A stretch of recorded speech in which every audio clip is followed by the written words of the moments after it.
কখনো কখনো মানুষ অহংকারে এতটাই মত্ত হয়ে পড়ে যে নিজেদের ব্যক্তিত্ব নিজেরাই হারিয়ে ফেলে।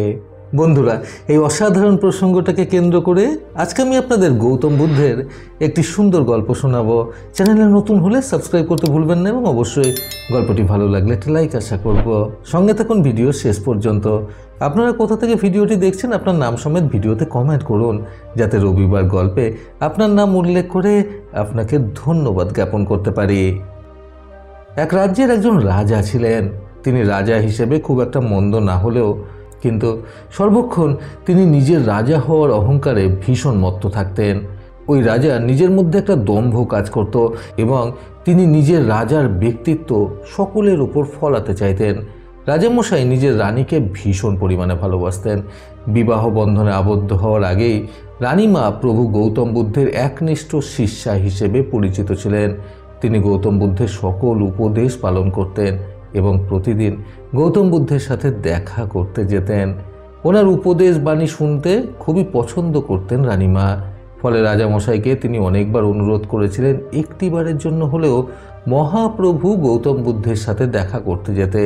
কারণ রানীমা জানতেন রাজামশাই অন্যান্য সব দিক থেকে ভালো হলেও ওনার একটা সব থেকে বড় ভুল ছিল, ওনার মধ্যে রাজা হওয়ার দম্ভ কাজ করত। রানীমা অনেকভাবে চেষ্টাও করেছিলেন এই দম্ভ দূর করার, কিন্তু তিনি কোনো না কোনোভাবে প্রত্যেকবারই অসফল হয়ে গিয়েছিলেন। ফলে রানীমা শেষ রাস্তা হিসেবে বেছে নিয়েছিলেন গৌতম বুদ্ধের চরণস্থল।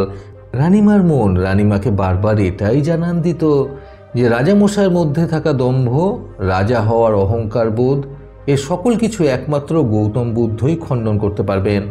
সেই কারণে রানীমা বারবার করে রাজামশাইকে জোর করতেন গৌতম বুদ্ধের নিকটে গিয়ে ওনার সাথে একটিবার হলেও দেখা করে আসার জন্য। গৌতম বুদ্ধের আশ্রম যেহেতু রাজামশাইয়ের রাজসভার থেকে বেশ অনেকটাই দূরে ছিল, সেই কারণেই রাজামশাই খুব একটা বেশি কর্ণপাত করতেন না রানীমার কথায়। শুধুমাত্র আজ যাব কাল যাব বলে কথাটাকে এড়িয়ে যাওয়ার চেষ্টা করতেন। কিন্তু ওনার এই কথা এড়িয়ে যাওয়া ব্যাপারটা বেশি দিন চলল না। কারণ রাজামশাই জানতে পারলেন যে ওনার রাজ্যে, এমনকি ওনার রাজসভার কাছেই নাকি গৌতম বুদ্ধ নিজের শিষ্যদের নিয়ে কোনো এক গুরুত্বপূর্ণ কাজে এসেছেন। আর মাসখানেক মতো তিনি এখানেই থাকবেন নিজের গুরুত্বপূর্ণ কাজটাকে সম্পূর্ণ করার জন্য। এই খবরটা খুব শীঘ্রই রানীমার কানেও পৌঁছে যায়। এবার কিন্তু রানীমা রাজামশাইকে আর একটি বারের জন্য কাল বিলম্ব করতে দেননি। শেষমেশ রানীমায়ের জোড়াজুড়িতে রাজামশাই গৌতম বুদ্ধের সাথে দেখা করতে যাওয়ার জন্য রাজি হতে বাধ্য হন।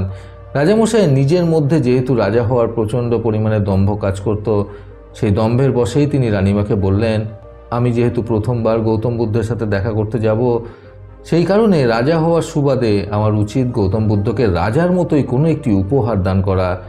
সেই কারণেই আমার কাছে থাকা সবথেকে দামি হীরের গহনাটি আমি গৌতম বুদ্ধকে উপহার স্বরূপ দান করতে চাই, যেহেতু ওনার সাথে আমি প্রথমবার দেখা করতে যাচ্ছি। এই কথাটা বলে রাজামশাই নিজের গলায় পড়ে থাকা সবথেকে দামি হীরের গহনাটি খুললেন গৌতম বুদ্ধকে দেওয়ার জন্য। এই কথাটা শুনে এবং রাজামশাইকে গলা থেকে দামি হীরের হারটা খুলতে দেখে রানীমা বললেন, রাজা, আপনি ভুল করছেন। গৌতম বুদ্ধকে আপনি আসলে চেনেনই না।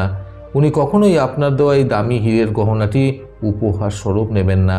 উনি ভীষণ সহজ সরল সাধারণ একজন মানুষ, বরং মাটির মানুষ বলা চলে। উনি অল্পতেই সন্তুষ্ট। সেই কারণেই আপনার উচিত আপনার সরোবরে প্রস্ফুটিত হয়ে থাকা অসংখ্য সুন্দর সুন্দর পদ্ম ফুলের মধ্যে থেকে একটি গোলাপি পদ্ম ফুল নিয়ে গিয়ে ওনাকে উপহার স্বরূপ দেওয়া। উনি সেটাতেই সব থেকে বেশি খুশি হবেন।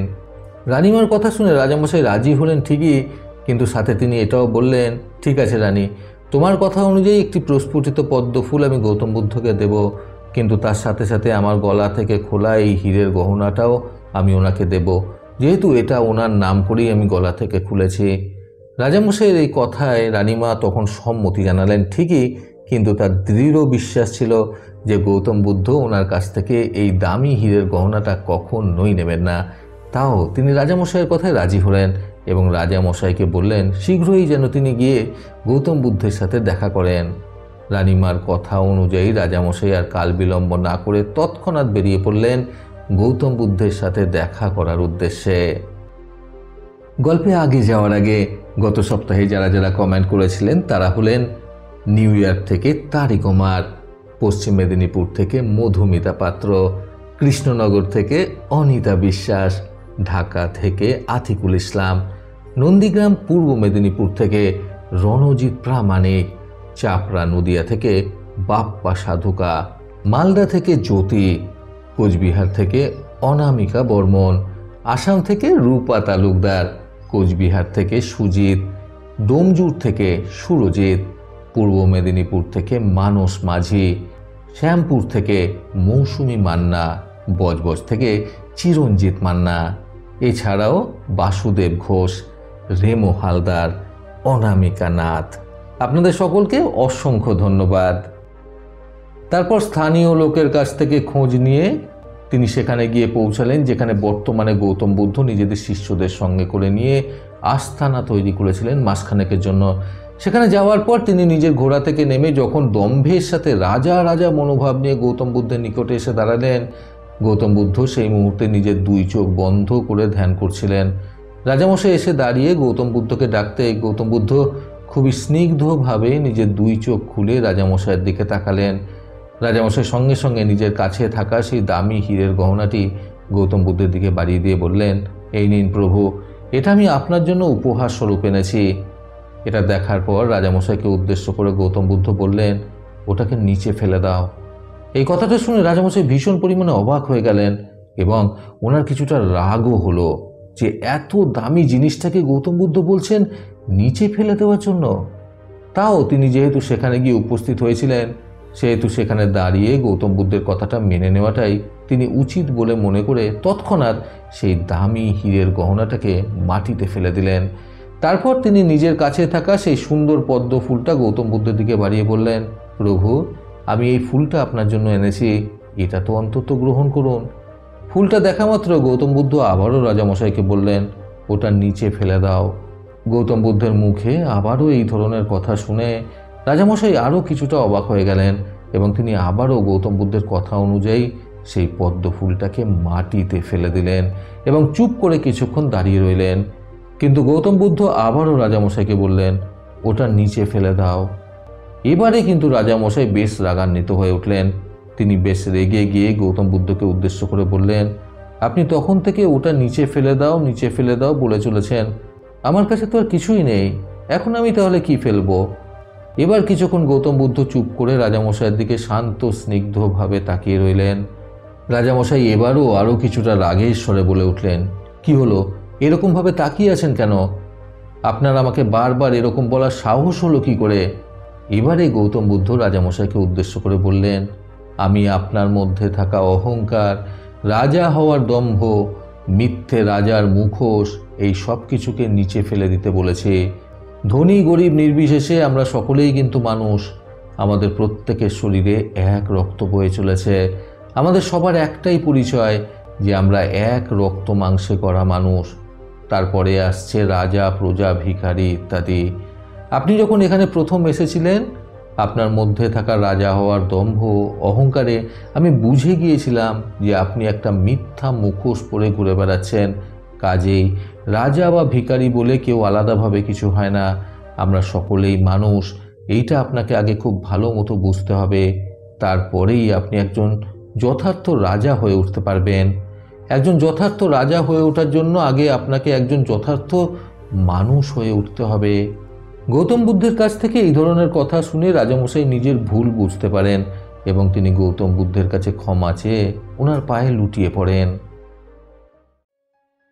বন্ধুরা, জীবনকে অসাধারণ করতে আজকের এই সুন্দর গল্প থেকে শিক্ষণীয় তিনটি কথা সর্বদা মনে রাখুন। প্রথমত, জাতি ধর্ম নির্বিশেষে সকলেই কিন্তু মানুষ, কাজেই কাউকে কখনো ছোট চোখে দেখা উচিত নয়। দ্বিতীয়ত, নিজের ভালো পরিস্থিতি নিয়ে কখনোই দম্ভ করা উচিত নয়। পরিস্থিতি মানুষকে কখন কোথা থেকে কোথায় নিয়ে আসে সেটা কেউ বলতে পারে না।